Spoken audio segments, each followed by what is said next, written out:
Hello, I'm Jed McCosco from Wake Forest University and Academic Influence. And once again, we're here with Prof to Parent.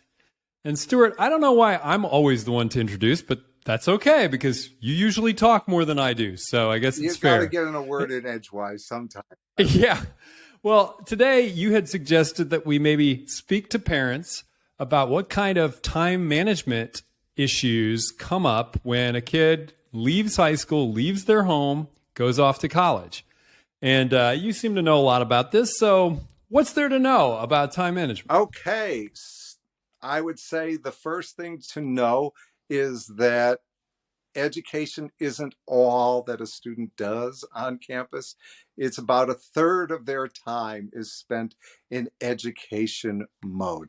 So a typical student will attend somewhere around 15 hours of classes and study about 12 hours a week on average. Now, I know those numbers sound shocking, only 27 hours a week devoted to academics, but that's true across many campuses. And so the education aspect of a university or a college student is a part-time job. And that doesn't mean that they should only be there part-time, but it means that there are other aspects of their lives that have equal or maybe even more importance on a college campus during their if they come in there as associate degrees from a community college, or a full 4 years. So that's something that parents should realize, is that they're not simply going to class and studying. Even if they tell you that, it isn't true. Yeah, well, 27 hours does not seem that much. That's 4 hours a day, not even. And they're awake for a good more than that. In fact, you said it was 1/3. It's a lot less than 1/3 if it's That's only about 27 a hours. quarter. But, you know, But about a quarter. what I'm saying about a third is that there are, in terms of productive use of time. So I Right. don't know if you consider lunch or taking a shower a productive use Right. of your time. And you're going to Right. So go if to you cut those parties. things Is out. that, are parties a productive use of your time? Probably not, but you should go to parties. After all, it's college, right? And Yeah. so probably when you look at the productive aspects of a student's life, generously somewhere around a third, maybe even 40% Yeah. are aligned with academics. So the other So what's the productive, rest? What everybody's wondering, like, well, of course, they hang out with their friends, but how would you break down the other 2/3 of productive time? well, I think there are three aspects of an undergraduate experience that are critical. And we always talk about the academics, but that only takes up a third of the time. So what about the other 2/3? And I think that when a student comes to campus, they need to focus on two other critical aspects. One is individual personal development and growth that certainly can be allied with the other two aspects that I'm talking about, but should be important in and of itself. You should be able to develop self-awareness and self-confidence, find out the things you like, the things you don't like, and how to navigate yourself in this world.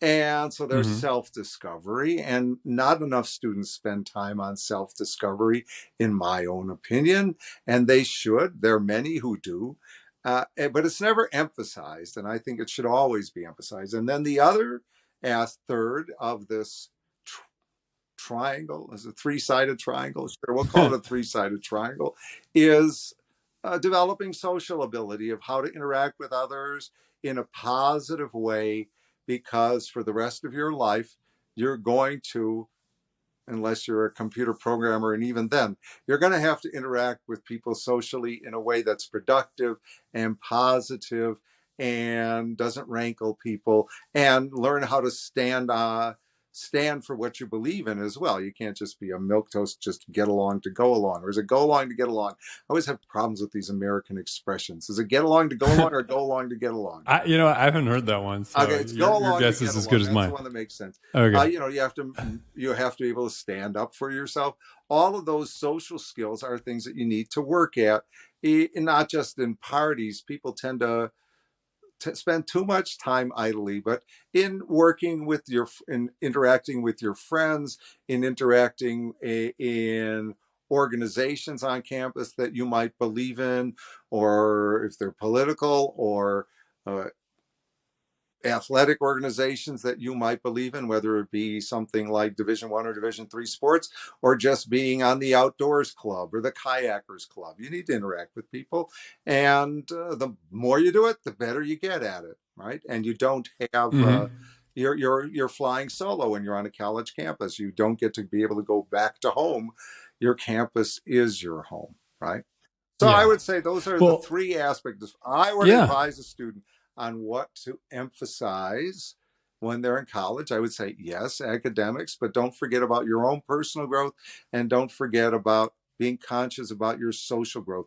A lot of people take an ad hoc approach to this. Well, I'll just learn it by just hanging around with friends. It should be more systematic than that. Yeah. Well, of those three, I'm thinking that the personal growth is the one that's the most nebulous, and you said yourself it's often under developed and overlooked. So tell us a little bit more about that. Like what did you do to discover yourself? Is it always done by yourself, or is it also with other people? And then how does that relate to the social learning that was the third piece you mentioned? So tell us more about this second piece. Well, that second piece can be partly interacting socially, or it can be part of your academics. Certainly, when I went to school, I threw pots at the activity center, and there was something soothing and comforting about nurturing myself and just getting some alone time, doing something productive. And I would do that a few hours a week. I didn't know how to throw pots when I started, but somebody showed me, and I would just routinely go there. It was about nurturing myself and just getting in touch with who I am, and finding something quiet and pleasurable for me to do, right? Right. Mm-hmm. And Mm-hmm. and that seemed to be a very isolating activity.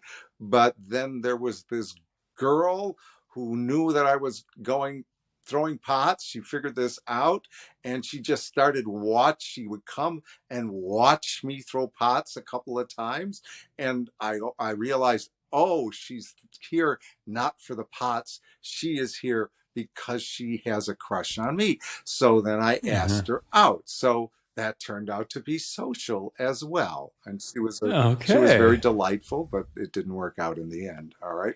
Okay. Okay. Well. So there is this blending, right? I would go Mm-hmm. out kayaking with people. So that's partly social, but it's partly, and go out bicycling with groups of people that were actually weren't associated with the campus. They were some of them were Olympic hopefuls in bicycling and skating, and I would go out Wow. bicycling with them. And one of them won a gold medal in one of the Olympics. Actually, she was Wow. way better than So. I was, but I could keep up with her. I could keep up with her when she was just lightly training, and so that's part of development. And then I know this sounds very arty, but I did do this. There was a room in a library, in a beautiful room overlooking the lake, that had poetry books donated by a rich alum. And I would spend at least a few hours every week. I did this a few hours every week, pulling poetry books off that shelf in that room with this beautiful view of the lake, and I would read poetry. Oh my Okay, gosh. Yes, so that sounds very right, arty. exactly. But I did do this. So that was part of my Mm-hmm. personal growth, right? Yeah, no, that sounds good. So between, the biking, the kayaking, the pot throwing, and the reading poetry, that I could see how it add up to, 25, 27, 30 hours a week, and be a third of your time, your productive time. So I could see that. Now, you're obviously maybe double counting the time you spent, interacting with the other bikers. What else did you do that was really specific to social stuff? Did you have a social group that you went out with? Or? Well, first off, the number of hours students spent way back then in terms of academics was higher, not greatly higher. Okay. Okay. I would say that instead of 12 hours a week studying, it was more like I went over this with my wife and I. We were both science majors, same school, same time. It was about 18 hours a week. So not a dramatic Okay. difference, but certainly it is well documented that people studied more 30 years ago or 40 years ago. I'm old. 45 years ago is when I graduated, than they do today. But it's not dramatically different. Okay. It's still in the realm. So there was more time spent studying. And then in terms of social organizations, I was involved in political organizations. And I certainly had friends that I hung with. That kind of stuff. And I did a lot of reading. I always was a reader. So that's part of also personal growth. So I would say my personal growth, because I'm quiet and introspective by and large, relative to the population. When you look at science majors, I'm like an outgoing, gregarious person, but that's only relative to all the other nerds I'm around. I realize that in relation to the general populace, I'm pretty much introspective. Okay. So, and introverted. So I would go out to parties and socialize with people, be part of groups on campus. And I also worked part-time at a bicycle shop. So repairing and assembling bicycles. Yes. Wow, that's cool. So you had plenty of both of the non-academic sides of the triangle. Were you pretty intentional about it? I mean, because you're encouraging parents here to ask their child, are you getting all three of these areas, and are you being intentional about them? Because you said people can't just do social stuff; they have to be kind of strategic about it. And, I would say have I a was plan. intentional about it. I mean, there are people nowadays, not so much, but way back when, who are intentional about networking on college campuses. And I think that that's a good idea. I think intentionality is a good thing in life, to live a thoughtful life where you're constantly updating and thinking, well, what am I doing over the next 15 minutes that is in some way, maybe this sounds weird to people, but I do this all the time. What am I doing over the next 15 minutes that in some way is going to nurture me or help me? And I try to work in 15-minute intervals, kind of like, like a lawyer with billable 15 minutes, right? I do this with my life. Now, should other... Did you do that in college? I mean, that seems kind of advanced. Yeah, I think it was more unconsciously hour by hour, but I would think about, here's where I am. What am I doing here? So that's always been a constant thing for me, right? So I guess I was a natural lawyer, instead of billable hours, it's billable life. Okay. So I would say that, well, that is a good idea. This conscious approach that people apply to studying, they certainly apply it to studying, right? People say, okay, I have to do well in school. I see good students do this all the time. I have to, no matter what, square off X hours a day to study, right? And I have to do this today. I have to do that tomorrow. I've seen good students with schedules about their studying habits, and I have to show up at these classes, and then I have a group study session. They organize.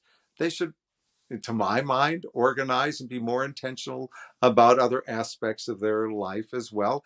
It leads to people might think this sounds very anal almost, but no, it leads to a more productive way of living, and it's nurturing. If you don't set aside time for yourself, for me time, for personal growth time, that thing just goes bye-bye. And then you've looked at the whole week and you go, what have I done for me that I've really enjoyed? And you go, nothing. And I went, well, damn, I should have done something, right? So you don't want to get away from you. So I would say for the parent, that time that their child is spending nurturing themselves and what they really enjoy with quiet and private time, whether it be reading or doing some sort of craft activity, is as important as what they are doing in the classroom. And the parents shouldn't discount that, that in fact they should Hmm. encourage them. Because one of the principal problems, as you know, on college campus today is mental health. And so you don't want just Hmm. a degree, you want to come out happy and well adjusted so you can lead a happy, well adjusted life.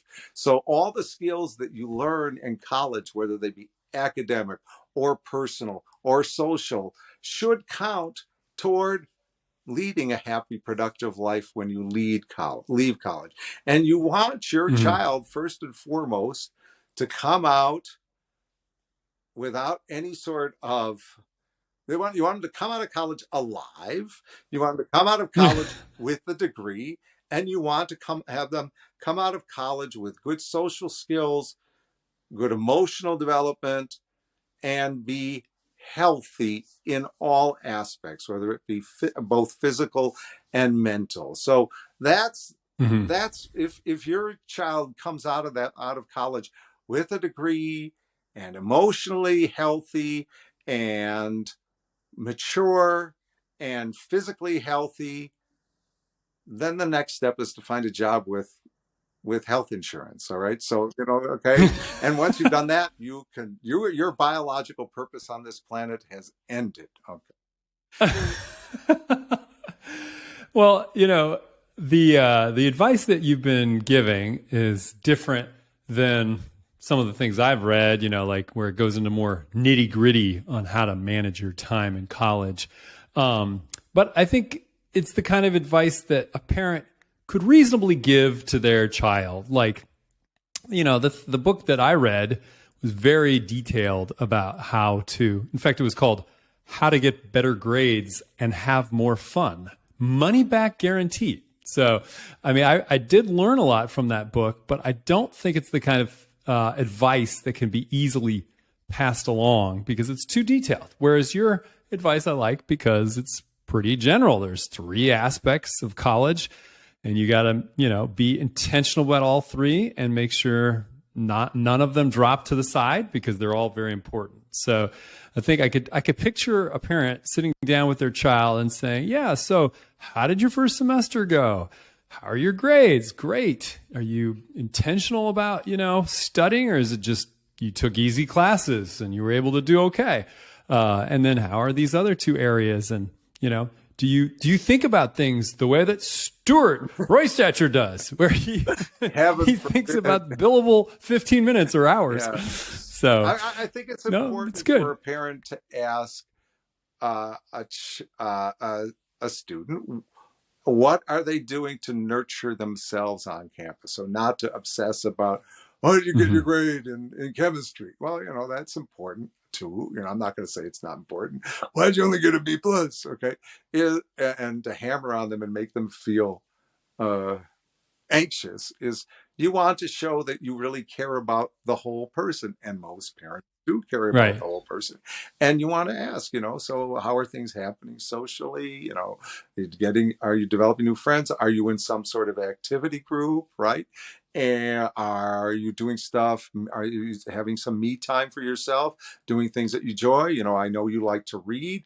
Are you spending time reading books that you love, whether it be science fiction and fantasy, or history, or poetry, or romance novels? It really doesn't matter. Are you doing this stuff by yourself that you get enjoyment out of? Because you have to recharge yourself.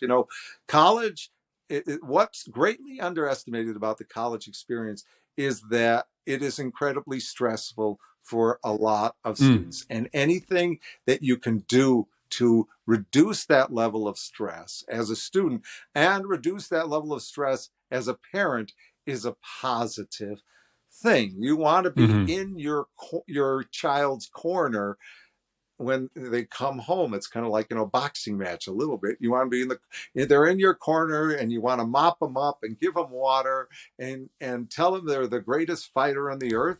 and that you are backing them, and you don't want to sit there and say, "Why'd you only get a B plus in this?" What's the point of hammering them over the head Right. because they're not meeting in one particular class some sort of arbitrary expectation of grades. Now, if they're flunking out, which happens very rarely in this day and age, that's something else entirely. And people flunk out Hmm. usually not because the classes are too hard, but usually because they're having emotional problems, and those should take precedence. Handling those emotional problems Hmm. should take precedence over anything else that is going on, or they are having severe financial problems and they just have to work too hard to pay for the room and board or rent if they're living off campus, and Hmm. pay for the books and pay for the tuition. So to what extent you can give them financial help to ease that burden? The number one reason actually people will drop out is finances. Yeah, yeah. Yeah. Well, which we talked about last Right, time. right, We said, right, pick a college that you can afford right. for as long as it takes to get the degree, hopefully only 4 years. Of course, you can save money and do it quicker. We talked about that too. But yeah, so just really as the parent looking to support your kid and making sure that all three of those aspects are present, and that as your child grows up, they become more and more intentional about all three areas, so that they're not just in a club, but they're in a club because they're seeing how their social skills are improving. They're able to navigate the waters when one of the people in the friend group becomes a jerk, and what do? Do you ignore that problem? And all kinds of other social situations that you find yourself in. And then I like the idea of that second piece where you're really trying to find out what you like to do and who you are. And whether you're figuring that out with a group because you're a super extrovert, or you're throwing pots kind of all by yourself, or some mixture. That piece is just saying, like, well, what do I like to do? What's my purpose? Why was I put here on this planet? So I like that too. So these are great pieces of advice. Have you had to give these pieces of advice to your daughter or to your nephews or anybody else in your family? My daughter's very intentional about how she lives her life, and the apple doesn't far fall from Mm-hmm. the tree. And so I just watched her and noticed that the apple didn't fall far from the tree. Okay, that's all I can say, because Mm-hmm. a lot of the characteristics that she has, I can see in myself and in my wife, and they're positive things. So whatever negative things I had, Mm-hmm. somehow she tossed those aside. Whatever negative things my wife has not, she has no negative things, by the way. She tossed those aside, and she's a better person than both my wife and I are, basically. Yeah, yeah. She's the better Wonderful. model, right? So you don't really have to give any of this advice to your own child, No, but but have I've you given it been to able to help other people? students. Okay, I've given it to students Okay. on campus that have looked. Well, first of all, I have to have some sort of working relationship with them, and there has to be some sort of trust level already present, and then I will give them this kind of advice routinely. But Mm-hmm. I'm not going to do it to just somebody who's in my class who I don't know from Adam. I Mm-hmm. remember there was one student who I wanted to give this advice to about being more intentional about their lives, because I felt, quite frankly, like they were wasting their lives and their college experience, both. And I was very Mm-hmm. concerned about that kid's future. And I knew his father and mother were both professors at a university elsewhere. And I felt like, oh, I can see this clearly, but he didn't quite develop a close enough relationship with me where I felt like I could be that intrusive. And so I just said, I just need to back off and let him ruin his life. Yeah. So, Oh, gosh. so yeah, so I've routinely given this kind of advice about intentionality Good. to students, and to talk to their parents. And a lot of what I've gotten talking to students is they feel an incredible amount of pressure placed upon them by their parents.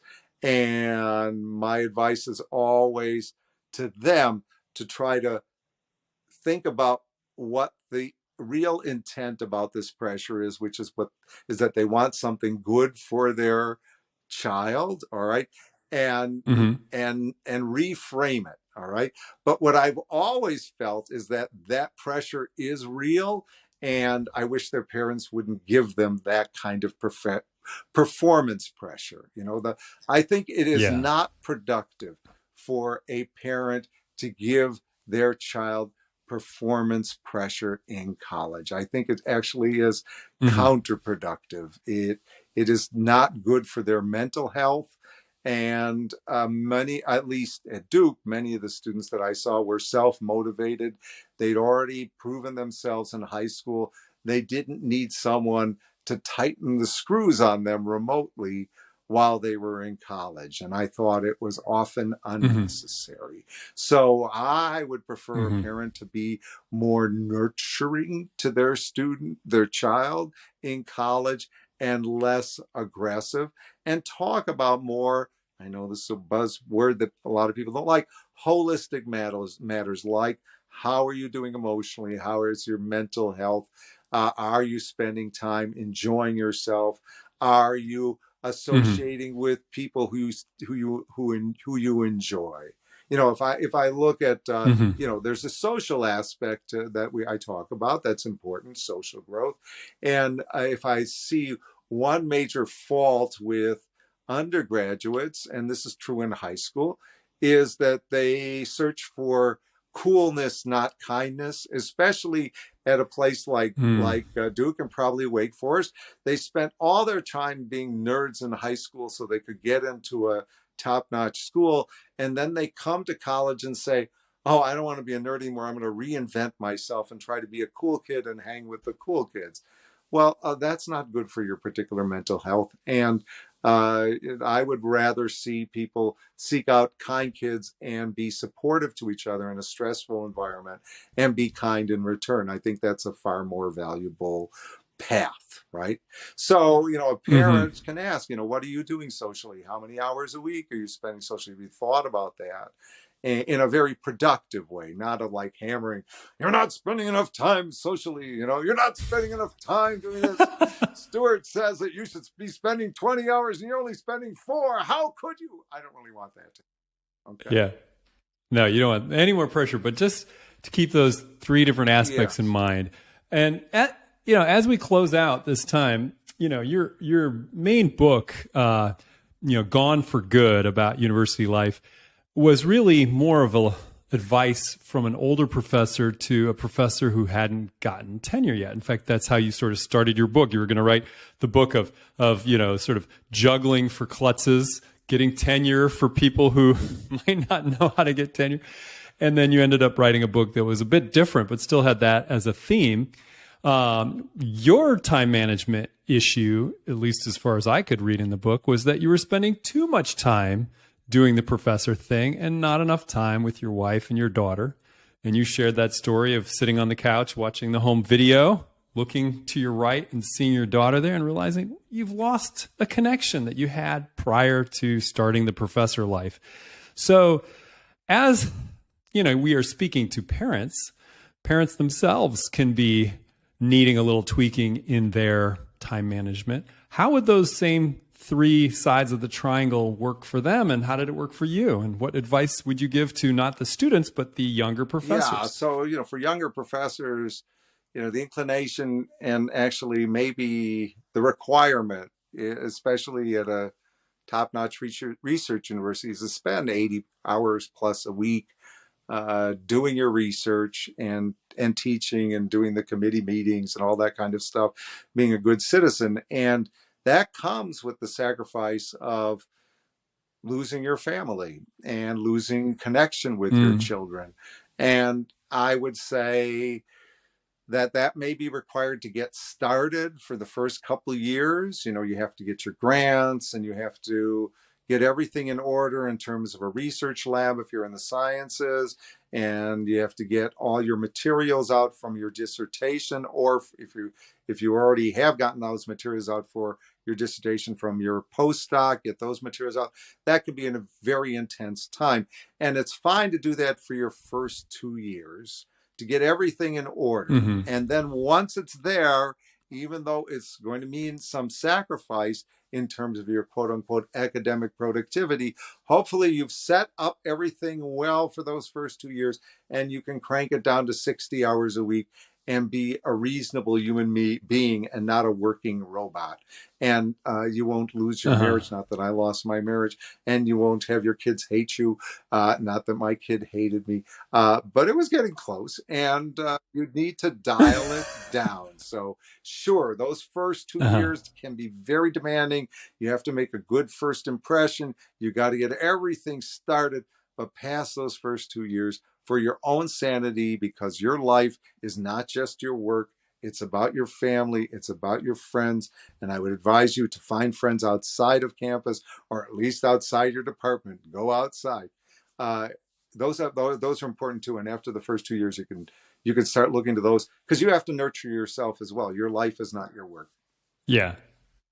Right. And that, even though you and I are both professors, I'm sure that advice applies to just about any parent who's listening to this podcast, because you have to follow the advice that you're going to give to your child about nurturing the different aspects of their life. So that's good, solid advice, Stuart. And thank you for taking the time to talk about that today. I think that was a good topic, and we look forward to a different topic next time. So long, everyone. Be well.